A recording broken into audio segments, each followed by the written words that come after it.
ئەم بەرپرسایەتە پەروەردەیە زۆر گەورەترە ئەگەرنا ئێمە خەواریج دروست دەکەین. ئەوەی کە لەسەر خەواریج گوتراوە کاتی خۆی کە تەنها قورئانیان لەبەرە و زۆر قورئان خوێن و حتى يحتقر أحدكم صلاته إلى صلاته. نوێژی لە تۆ باشترە لە ڕووی ڕواڵەتەوە باسی ڕواڵەت دەکەین زەواهر یعنی ڕواڵەتی ئیشەکانی نوێژی جلوبەرجی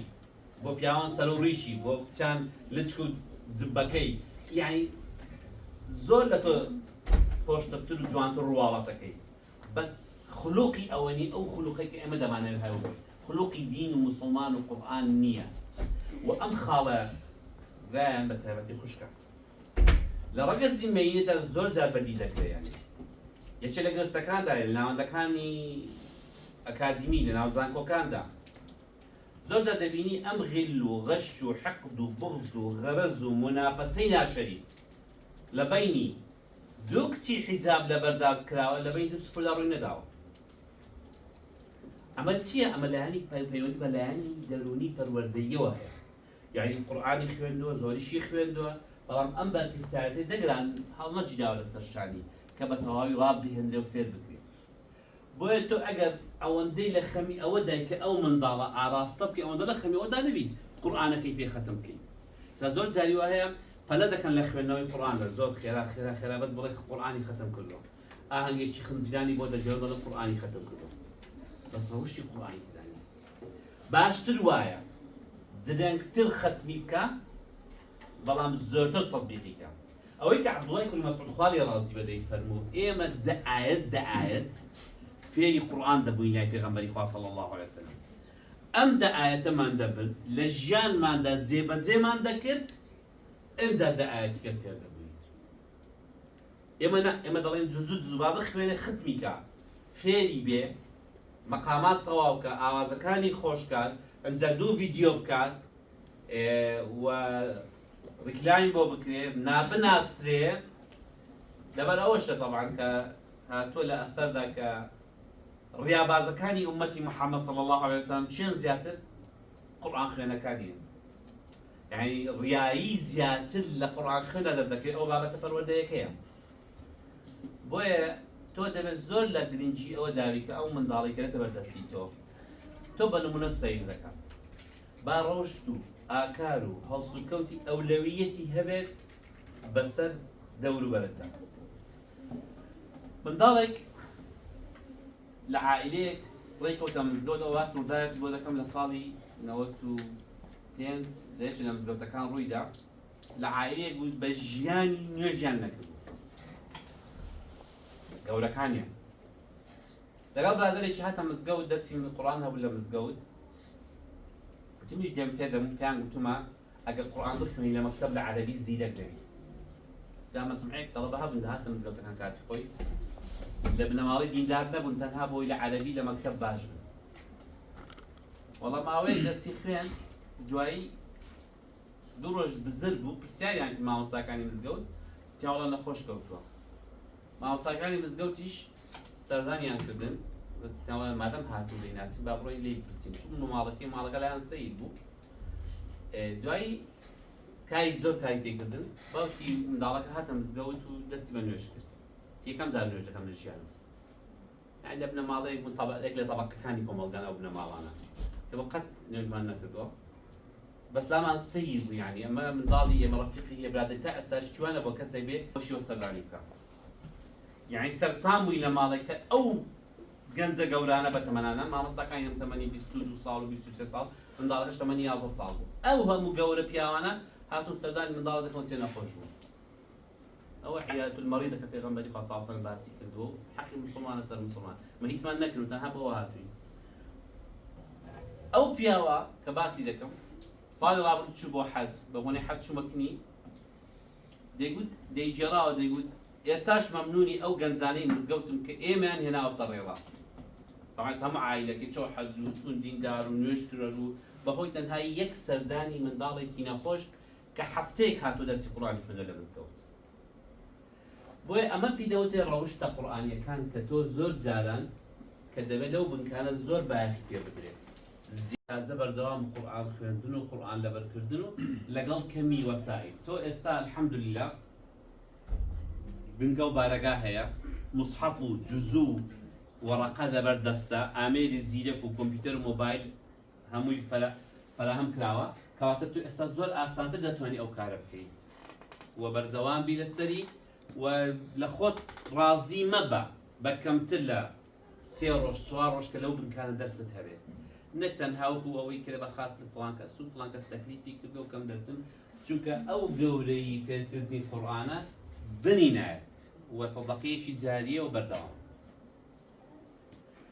باڵەکەی تر کە من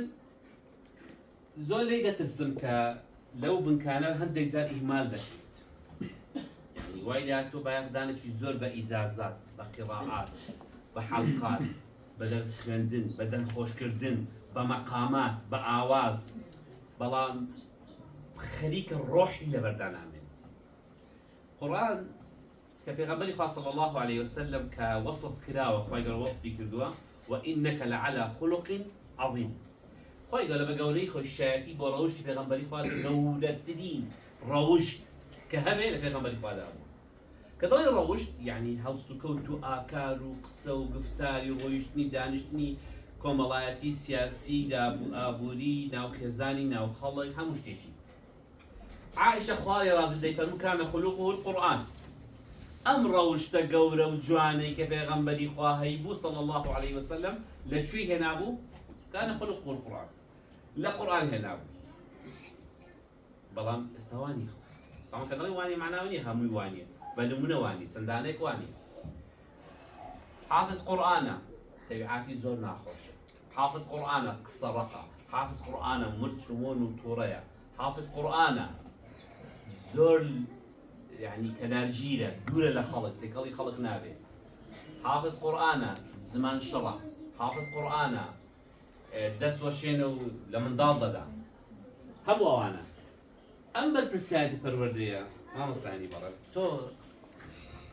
أقدر بأم ضالي كديت بردستي تو بيش هموشتيك سيتو دكا أما بينم دل مزجوتا كان من ضالكان دهات رويشتني شان وكما مصلحان لي دكا ڕۆیشتنی ڕێگا ئەگەر دەست ئاوالێکت با دەستی ئاوالێ دەکرد، ئەگەر زلێکت ڕەنگێک وایە لەو ڕەنگە زلی دەکرد، ئەوەندە تەقلیدە. حتا ئەمە بۆ دایکان و باوکانشی ئەو قسەیان ڕاستە، عین پەروەردەی تار لە متەمەنی منداڵی هەتا هەرزەکاری ئەوەندەی بە چاولێکەریە و تەقلیدە، ئەوەندە بە ئیعاز و وتن و ئاماژە و ئاراستەکردن نییە. ئەمە زۆر جار باوکو دایکێ دەڵێ وەڵڵی مردم بە منداڵەکەمەوە زۆر نەسیحەتی دەکەم، بەس وەرناگرێ، یا ڕاستە قسە وەرناگرێ، بەس کردەوەکان وەردەگرێ. کاتێک کە تۆ هاوار دەکەی بەسەریدا ئەویش فێر دەبێ هاوارکە، هەر بۆخۆی دەزانێت. یعنی وای لێ دێ شتێکی زۆر سادا، یەک جار دەڵێ ئاوکم بدێ، جای دەڵێ ئاوکم بدێ، یەکسەر بۆ چکە تۆ پێت گوت دانیشە ڕۆڵە بۆ وات کرد، کە دوێنێ پێت گوت دانیشە بۆ وات کرد، سبەیش دەڵێ ئاوکم بدێ، یعنی ڕێکەوە وا دەزانێت ئەوە ڕێگا ڕاستەکەیە و نازانێت ئەوە ڕێگا خراپەکەیە. چونکە پێی وایە تۆ نمونەی، مامۆستاش منداڵ نمونەیە. هەمیشە منداڵ پێی وایە کەوا کەس لە مامۆستاکەی حتا بەڵام باوک لای منداڵ نمونەیە، بەڵام لە باوک گەورەتر مامۆستایە. جوانترینە، ڕاستترینە، بێهەڵەترینە، باشترینە، هەمیشە یعنی زۆر جاران منداڵ پێی وایە دەیگوت مامۆستا وای گوتەوە تەواو. حتى والله مكان لا ما وصلت أي كواتب تو قدوة بي وثمان بلا لولا وقولي في الدنيا قرآن كيف يغنبني هذا فرمي عليه الصلاة والسلام الناظم ألف لام ميم حرفك فرمي ألف دخل لام دخل ميم دخل أو راستا أمام هذا شيء يجار زولا بس لولا شواتو هالسكوتة كانت تربونت نبوي نرمونيالي كذلك بيغمبري صلى الله عليه وسلم خلقي قرآن بوا لا تي خلقي قرآن بوا بيغمبري خوي تورنا كدولا أنا زد فرمي ده صار صار بيغمبري صلى الله عليه وسلم روجك نيود أمد بوكر أود بونكرت زاني أو جرجيش جوري جبتو ده صال كسي خدمت كعين وتو من ضال بدور توبيه وبروال شد لي ودانا شد لي ولا باش شد بيته تو رجلي أود بواكر بوات نكر زاني أو يعني مەگەر لە پێغەمبەری خوا صلی الله علیه و سلم ببیندرێت گفتوگۆی نێوان تەڵەبە و مامۆستا. طبعا ئێستا ئەم قۆناغەش خەریکە گوزەر دەکات دەینە قۆناغێکی دیکە هەڵگرتنی بەرپرسیارەتی. یعنی تۆ لە هەندێک ناوەندە جیهانیەکان ئەوەیە دەڵێتە تەڵەبەی ئەم مەوزوعە ئەو بابەتە 100 لاپەڕێ ئەوە ئیشی توێ بڕۆ بیزانە و سعی لێ بکە و وەرە امتحانی لێ بکە. بێەوەی کە بۆی شەڕحکە بێەوەی کە گفتوگۆی لەگەڵ بکە خۆی ئەرچی خۆی تەواو. ئێمە ئەگەر دەگەینە ئەو ئاستەش لە ئاستی گفتوگۆ تەمان گفتوگۆ یەکێک لەو شتانەی کە بابەت جێگیر دەکات لە مێشکی ئینسان و بە تایبەتی کە مێشکی خۆی بەکاربێنێ. یعنی بە معنایەکی دی تۆ بە منداڵەکە بڵێ ئەم چیرۆکەی من باسم کرد بۆچی باشە ئیسپادەی چیت لێ کرد. بەکارهێنانی بیرکردنەوە ئەمە وا دەکە ئەو بابەتە جێگیر دەبێت لای ئەو کەسە. طبعا هەندێک جار ئەو منداڵە دەرک بەوە ناکە وانە حەقیقیەکەی ئەو دەرسە دەربێنێ. لەوانەیە شتێکیەوە لایەوە گرینگە بەس گرینگەوە بیری لێ دەکاتەوە. چونکە ئەگەر غەڵەتیش کات تۆ خۆت بێنەوە پێش چاوی خۆت چیت لە بیرەوە لە مەکتەب. ئەو ڕۆژەی کە زانیت ئەو ڕۆژەی کە نەتزانی. ئەو ڕۆژەی کە مامۆستا هەڵیستانی نەتزانی زیاتر لە بیرمانێک ئەو ڕۆژانی کە دەست بەرز کردەوە و زانیت و دەست خۆش و ئافرین. غەڵەتەکان زیاتر لە بیر دەمێنێت. بۆیە کاتێک ئەو منداڵە غەڵەت دەکات غەڵەتەکەی بۆ ڕاست دەکەیەوە یان بە ئاراستەی دەکەیەوە. بۆیە یەکێ لە بابەتە پەروەردەیەکان تۆ دەبێت ئیسفادەیەکی زۆر لە چیرۆک وەربگریت بە شێوازێکی کورت و پوخت ئامانجەکانی خۆی دەپێکێت کە ئەمەش بەشێکە لە پەروەردەی قورئانی کە قورئان خۆی بەکاری هێناوە. حتا هەندێک چیرۆکەیە چەندین جار لە قورئانە دووبارە بۆتەوە وەکو چیرۆکی موسا عەلەیهی السەلام و هەندێک چیرۆکی دیکەش. ئەوە بۆ چیە لەبەر ئەوەی کە بەڕاستی کاریگەرێکی هێزگار زۆر زۆر دروست دەکات. ئەمە بەشی دووەمی پەروەردەیە. یعنی دوای پەروەردەیەکی عەمەلی لە هەڵسوکەوتی خۆتدا لە ڕەفتاری خۆتدا سوودێکی زۆر لە چیرۆک وەردەگریت. خاڵی سێهەم لە ئەمە تەبا کە بەشێکە لە پەروەردە و لە داوا پەرژینکردنی منداڵ لە دژەکەی بە معنایەکی معاسر و هاوچەرختر ڤاکسین. یعنی تۆ عادەتەن پێشەوەی بەکتریایەک یان ڤایرۆسێک بێت منداڵ ڤاکسین وەردەگرێت تەلقیح دەکرێت. ڤاکسین زۆر زۆر پێویستە بۆ منداڵ واتە ڤاکسینی پەروەردەیی.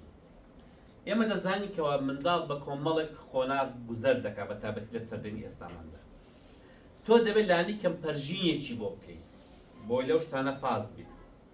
ئێمە هەمووان باش دەزانین کە پەروەردە یان دینداری یان ئیسلامەتی یا هەر شتێک ئێمە باسی خۆمان دەکەین باسی ئیمان و پەروەردە دەکەین. ئیمان و ئیسلامەتی لەوەکو نەمام وایە. ئێستا نەمامت بڕوێنە چی پێویستە؟ دەبێت ئاوی بدەیت. چیتر؟ دەبێت پەرژینی ئاوی دەدەی گەشە دەکات. پەرژینی دەکەی بۆی مەڕ و ماڵات و دڕندە و زیانبەخشەکان خراپی نەکەن نەیشکێنن مادەی زیانبەخشی لە بن نەکەن وەکو نەوت و ئەو شتانە. ئەوە چی لێدە ئەو نەمامە؟ گەورە دەبێت و بە باشی گەشە دەکات. بۆ ئێمە زۆر جار لێرە ئاوی دەدەین بە قورئان بە فەرموودە بە پەروەردە بە چیرۆک بە حەدید بە ئاداب بەس پەرژینی ناکەین. یعنی کە چۆ دەرێ ڤایرۆس لێی دەدا کە چۆ دەرێ دڕندێک دەیخوا کە ئەمەش یەکێکە لەوانە کە تۆ دەبێت پێشی ئەوەی بگاتە ئەوەی. چونکە فەرقی زۆرە منداڵێک پێشوەخت ڤاکسین وەربگرێت و دوای کە دەردەکەی گرت بێ چارەسەری بدەیت. ئەمە دوو جیا حتا لە نەخۆشی جەستەیی فسیۆلۆجی وایە و لە نەخۆشی معنەوی و ئەخلاق و پەروەردەشدا وایە. منداڵێک کە پێشتر بۆی باسی خراپیەکانی شتێک دەکەیت فەرقی زۆرە لەگەڵ منداڵێک کە توش بۆ لە کاکە واز بێ لە کۆڵەوامەکە ئەوە زۆر خەتەرە دەڵ وڵای دەزانم بەس تازە فێر بوو. ئەمە زۆر جار هەندێک لە منداڵێک لە پەروەردەکارەکاندا پەروەردەکاری زانستینە پەروەردەکاری عەشایری دایک و باوکانە هەندێک بابەت باس ناکە بۆ منداڵ لە ترسی ئەوەی کە دەڵێ با هەر فێری نەبێت با جووری لێ نەبێت. ڕێک وەکو ئەو دەڵێن ئەو ئاژەڵەی نەحۆشتەرمە لە چێ دەڵێ ئەگەر ڕاوچیدی سەیداتە بنگڵی ڕاوچی نایە دەڵێت ئەگەر ڕاوچی ئەو ڕاوچی نەدیت ڕاوچی ئەویش نابینێت هەموو دەستین بەدەرەوەیە. یعنی زۆر زیاتر دەڵێ ئەو شتە با باس نەکەم با منداڵ جووری لێ نەبێت. مەسەلەن یەکێک لەو هەواڵەی کە لە کۆمەڵگەدا دەکرێت زۆر دووبارە لێتەوە پەروەردەی سێکسیە. زۆر عایلێ بە بیان و عیبە و شەرمە و ئەوانە ناکرێت بێ وڵای بە خەڵکی ناڵە مەیتن بۆن زۆر کەس هەیە کەوتوتە ئەو مۆقیفەوە بە تایبەتی لە حاڵەتی تۆ کە پێشەوایەکی ئاینی یعنی زۆر مامۆستا هەبوونیان لەبوو جگەرە حەرامە چکە بە خۆی جگەری دەکێشە دوای کە تەرچ کرد وڵای جگەرە حەرامە نا تۆ بڵێ حەرامە و بەس وەڵڵاهی من ناتوانم دەرەخەت نیام ئەگەر دەزانی شتەکەت منکەڕەکەت دیار لە بەرچاوی خەڵک ئەم قسەیەم بۆت لەسەر چی لەسەر ئەساسی تەصەنوع یعنی تۆ دادساری هەندێک معروف هەیە بۆ خۆت بیکەی لە بەرچاوی تەڵەبەکان هەندێک منکەڕ هەیە نابێ بیکەی یعنی زۆر سونەت هەیە بۆ من ئاو خواردنەوە بە پێوە مباحە بەس باشتر وایە تۆ ئەگەر نەشتوانی خۆت پابەندی لە بەرچاوی تەڵەبەکان کاو دەخۆی و دانیشە بە دانیشتنەوە بیخۆوە چونکە ئەو هەر ئەوەی لەبیر دەمێنێ کاریگەری لەسەر بەجێ دەهێڵێ بۆیە ئەمە پەروەردە عملیەکە بکە زۆر زۆر گرینگە دێمەستەر پەروەردە نەزەریەکەم لەم بەشی دووەمی ئەم بابەتە بابەتێکمان هەیە ئەمە لە قورئاندا خوای پەروەردیگار بۆچی یەک لەسەر سێی قورئانی کردووە بە چیرۆک ئەم هەموو چیرۆکە لە قورئاندا هاتووە ئین فی ذلک لقصصا لعبرة لأولي الألباب ئەمانە هەمویان بۆ بە عیبرەت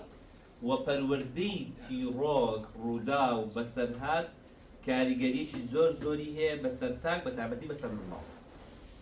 بۆیە تۆ دەبێت لە چوارچێوەی پەروەردە و پێگەاندن پێکردنی قورئان چیرۆک زۆر بەکار بهێنرێ ئەم چیرۆکانە کە خوای پەروەردیگار بۆ ئینسانی گەورە بەکاری هێناوە لە تەمەنی گەورە خوای پەروەردیگار قسە و چیرۆک و بەسەرهاتی ئومەتانی پێشوو ڕووداوی پێغەمبەران عەلەیهیم سەڵات وەسەلام کە هەر یەکێ لەوانە پڕیەتی لە دەرس و پەند ناکرێت تۆ لە بواری پەروەردەدا لە چیرۆک منداڵەکان لێبەشکەیت بۆیە دەکرێت لە جیاتی شتی نەزەریات چیرۆک زۆر زۆر بەکار بهێنرێ و هەوڵ بدرێ ئەو چیرۆکەی کە تۆ باسی دەکەی بۆ منداڵەکان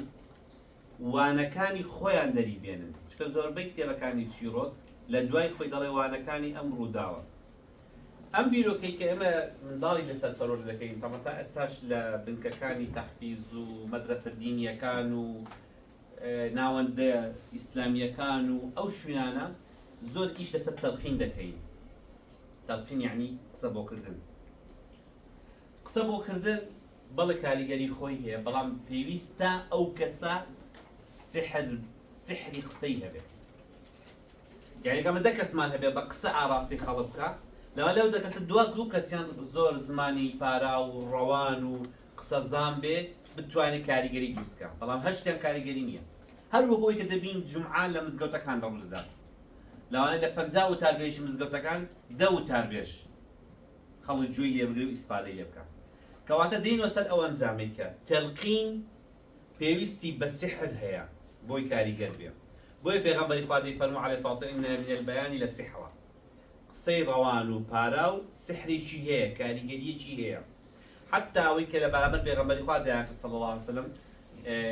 دەترسان یعنی نەدایان لێ گوێی لێ بگرن بەعضی لە قوڕەیش لە بتپەرستەکان نەدەچوونە پێغەمبەری خوا ئەوە وا لێشیان دەدایان بۆ پێغەمبەر یان محەممەد صلی الله علیه وسلم قسەکانی سحرە بڕۆین سحراوی دەبین حتا توفەیل کوڕی عەمری دەوسی کە بۆ حەج هاتبوو بۆ مەکە هەر لە دەرواز طبعا توفەیل یعنی یەکێ لە پیاو ماقولانی عەشیرەتی دەوز بوو هەر لە دەروازەی مەکە قوڕەیش پێیان گوت توفەیل نەچی بۆ لە ئەو پیاوەی ناوی محەممەدە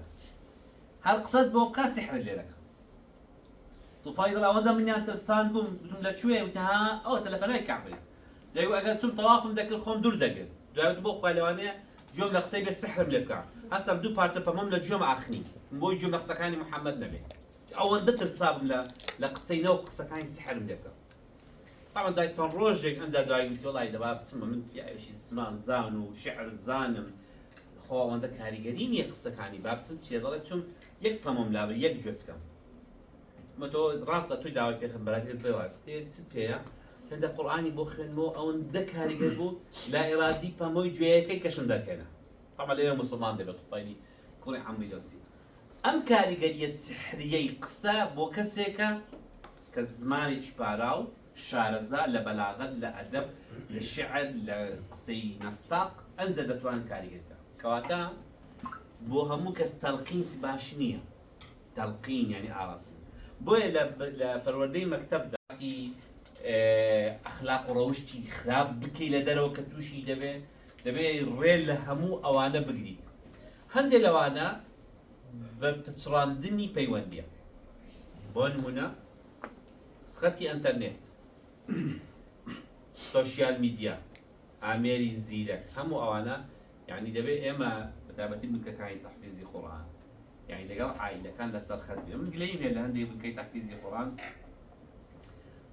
منداڵێک کە ئەمڕۆ نەهاتووە دەرسی ڕەوان نەکردووە کێشەی هەیە هیچ تەواصولێک نیە لەبەینی ئەو بنکە لەگەڵ کە سوپارەکەی ئەمە بەشێکە لە پەروەردە باخدان بە منداڵی خۆت یعنی پەروەردەکردنی ئەو منداڵی کە لێرەیە باشترین شتێکە تۆ هەت بێت پەیوەندی کردنە لەگەڵ کە سوکاری ئەو خۆشی ئیجازەی وەرنەگرت خۆشی لە تۆ تۆ لێی بپرسە وەهاش لێ بپرسە مەڵێ وڵای گەندێ ئەمە بەڕاستی فەسڵی دەکەینی کەس شکلەتی دەنووس ئەوە نا وڵای ئێستا بزانین داخۆ نەکو نەخۆش بێ خوا نەخواستە سەرێکی لێ دەی نەکو کێشەیەکتان نەبێ ما بزانین بۆچی لەبەر ئەوە هەواڵمان پرسی دڵنیا بینەوە لەوەی کە هیچ کێشەیەک نیە ئەمە بۆچی تەبەن ئەوە دەگرێتە سەر ئەوەی کە تۆ دواتر لە ڤاکسینەکانتدا کە تۆ ڕێگەری دەگری کە سوکارەکەشی ئاراستە دەکەی خەتی ئەنتەرنێتی با بەو شێوازە هەبێت سەعاتێک بۆ 2 سەعات وەلای خۆت بەکاری بێنێ لە ژوورەوە بەتەنها بەکاری نهێنێ مەهێڵە منداڵەکە دەگرە سەر خۆی داخە ئەنتەرنێت بەکاربێنێ ئامێری زیرێکی پێ بێ با لەگەڵ تۆ بەکاری بێ لەبەر چاوی تۆ بەکاری بێنێ بەرنامەکانی بۆ سنوورداکە بەتەمەن مەهێڵە ئەو جۆرە یاریە بەکاربێنە هەندێک یاری هەیە لەو ئاخیران زۆر بۆتە هێگەیەک بۆ ڕاوکردنی منداڵ لەلایەن کەسانی نیاز خراپەوە هەموو ئەوانە ئەمە خۆی ڤاکسینێکی زۆر باشەوە دەکرێت منداڵەکەت بەڕاستی بپارێزی لەوەی کە تووشی هەڵەی زۆر گەورە ببێت بۆیە بەشێک لە پەروەردە ئەمە لە ئەخلاقیش داوایە تەواو چەندە خۆڕازانەوە بە ڕەوشتی جوان هێندەش خۆداڕنین و داماڵینە لە ڕەوشتی خودەی خراپ بۆیە تۆ چەندە ئاراستەی دەکەی با پەروەردەیەکی جوان و باش هێندەش وا دەکەی کە دای یعنی دووری بخەیتەوە لە ڕەوشت و پەروەردەی خراپ ئەبەو شێوازە تۆ باڵی پەروەردەش لەگەڵ باڵی گەورەی قورئان تەواو دەکەی ئەنجا هەردووک ئەوانە وەرە بەکاری بێنە بۆ دەعوە و بانگەواز ئێمە ئەرکێکی سەرشانمان هەیە کە پێی دەوترێت دەعوە بانگەواز دعوەکردن بۆ دین ئەرکی سەرشانی هەموو تاکێکی موسڵمان هەموو تاکێکی موسڵمان حتى علەما دەفەرمون يعني ئەگەر تۆ یەک حرف زانی دەبێت ئەو حرفە داوای بۆ بکەیت ئێمە لە داوەدا ئەو قاعیدەیەمان نییە دەبێت ببیە عالم ببیە مەلا زانا ئەنجە داوا بکەیت چکە داوای عام هەیە و داوای خاص هەیە داوا تۆ یەک شت فێروی دەبێت ئیشی لەسەر بکەیت بۆ بە پلان دەبێت پلانت هەبێ ڕۆژانە بڕۆی بە دەوروبەرتدا بە سەردانی خزم و کەستدا لە پێناو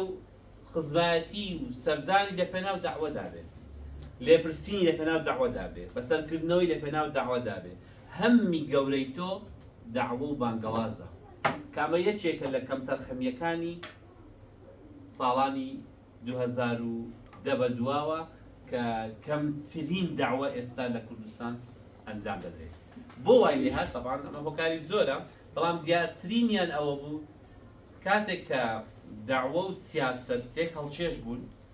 ڕۆژگارێک زۆر باش بوو لە ڕۆژگارێکدا زیانمان لێ کرد لەبەر ئەوەی کە خەڵک بە چاوی سیاسەت سەیری داوای کرد ئەوە وای لێ هاتکەوە هەندێک لە داعیە باشەکانیش تێکەڵ بە سیاسەت بوون دواتر وای لێ هات خەڵک زۆر جۆران نەگرێ بەڕاستی لە هەموو داعیەک و لە هەموو ئامۆژگاری کارێک بۆیە تۆ دەبێت ئێستاکە بە کپی و بە بێدەنجی هیچ لەسەر ئەم داوەیە بکەیت لە چارچێوەی پەروەردە و فێرکردن ئەوەش کەس لە کۆتایی لە خاڵی پەروەردە باسم کرد کە تۆ عیلاقە دروست دەکەی لەگەڵ کەسوکاری منداڵەکە ئامانجیشیان پەروەردەی ئەو منداڵێ ئامانجەکەی دیکە بە ئامانجگرتنی عائیلەکەیەتی ئێمە دەزانین کەەوە عائیلەکانی کە منداڵێن دەنێتە عائیلەی موسڵمانن بەڵێ نوێشکەرن عمومەن بڕوایان بەخوا هەیە عمومیاتی دین جێبەجێ دەکەن بەڵام ئێمە دەزانین کەەوە کەموکوڕیەکی زۆر هەیە لە دینداری کۆمەڵگەی ئێمەدا